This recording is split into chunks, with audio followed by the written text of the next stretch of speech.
Assalamualaikum. Perkenalkan, saya Hafiza Widyasari, NPM 20641071 dengan dosen pengampu Ibu Dr. Lilis Marina Anggraini MPD, mata kuliah Psikologi Pendidikan. Pada video ini kita akan membahas prinsip dasar perkembangan individu, karakteristik perkembangan kognitif, sosial, dan moral masa anak. Pengertian karakter menurut para ahli. Yang pertama, menurut Kamisa.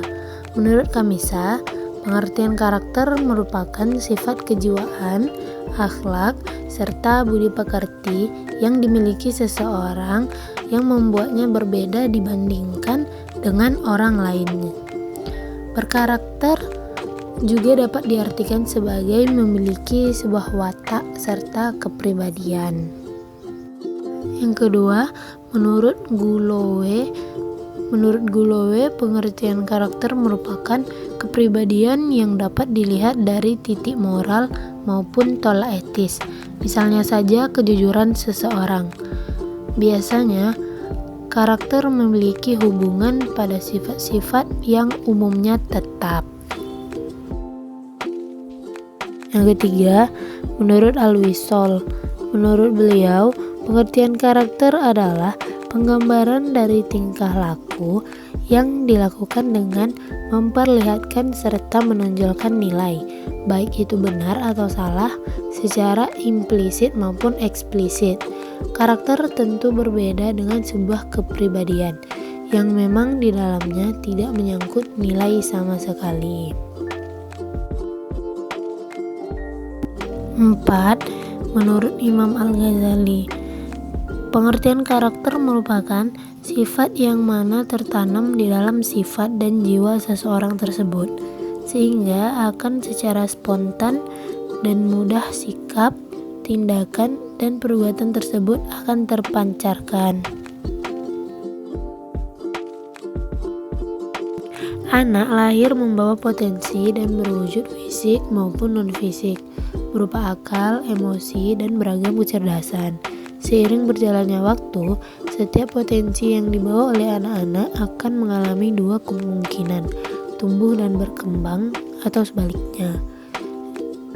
Di antara tahapan perkembangan, para ahli umumnya mengatakan bahwa masa kanak-kanak merupakan masa terpenting dalam rentang kehidupan manusia, masa yang sangat signifikan bagi tahap-tahap pertumbuhan dan perkembangan selanjutnya.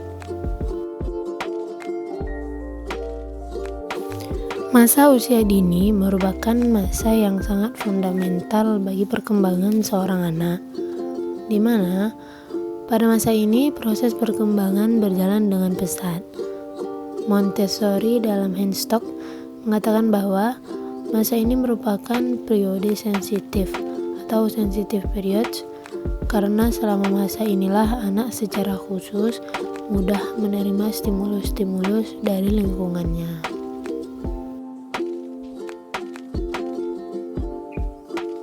Tahap kognitif pada anak. Pertama, tahap sensori motor, usia 0 sampai 24 bulan. Di tahapan perkembangan kognitif ini, kemampuan si kecil sangat terbatas. Namun ia bisa belajar mengenai sekitarnya dengan refleks dan rangsangan. Yang kedua, tahap perkembangan kognitif pra-operasional, usia 2 sampai 7 tahun. Memasuki tahap kedua, anak-anak akan mulai mengembangkan daya ingat dan imajinasi.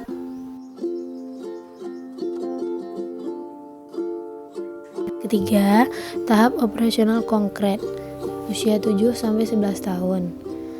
Tahap perkembangan kognitif anak berikutnya adalah tahap operasional konkret. Di tahap ini, anak sudah memahami konsep sebab akibat secara rasional dan sistematis. Sikap egosentrisnya perlahan mulai berkurang dan mulai memahami jika tidak semua orang dapat mengutarakan pemikiran dan perasaannya. 4. Tahap operasional formal mulai 11 tahun. Pada tahap ini, anak sudah memasuki usia pra-remaja. Selanjutnya, perkembangan moral. Pengertian moral adalah suatu pedoman dalam perilaku yang diterapkan kepada setiap individu untuk bersosialisasi dengan individu lainnya, sehingga terjalin rasa saling menghormati dan menghargai sesama manusia.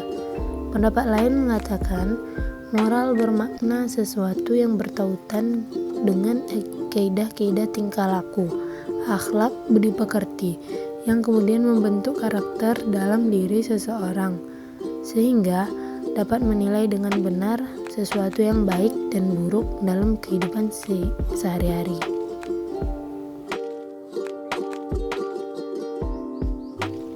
Karakteristik perkembangan moral pada anak usia dini. Yang pertama, membiasakan berbuat baik. Kedua, berbicara dengan baik dan sopan.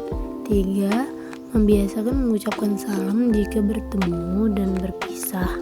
4. Selalu bersikap ramah. 5. Mengucapkan kata tolong pada saat kita kesusahan. 6. Meminta maaf jika berbuat salah. 7. Terbiasa mengucapkan terima kasih.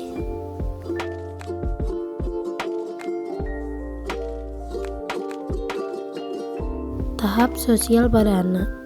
Menurut Erikson, masyarakat memiliki peranan yang sangat penting dalam perkembangan psikososial seorang individu. Peranan ini dimulai dari pola asuh orang tua hingga aturan atau budaya masyarakat. Tahapan perkembangan psikososial seorang individu.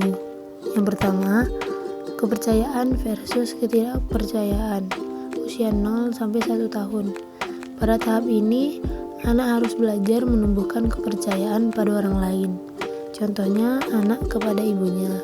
Jika anak tidak berhasil dalam tahap ini, maka ia akan jadi anak yang mudah takut dan rewel. Kedua, otonomi versus malu dan ragu-ragu. Usia 1 sampai 3 tahun. Pada tahap ini, anak mulai belajar kemandirian atau otonomi seperti makan atau minum sendiri. 3. Inisiatif versus rasa bersalah. Usia 3 sampai 6 tahun. Pada tahap ini, anak mulai memiliki gagasan atau inisiatif berupa ide-ide sederhana. Jika anak mengalami kegagalan pada tahap ini, maka ia akan terus merasa bersalah dan tidak mampu menampilkan dirinya sendiri.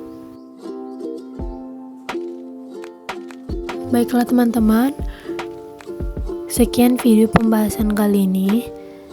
Kita lanjut pada video pembahasan selanjutnya. Thanks for watching. Assalamualaikum warahmatullahi wabarakatuh.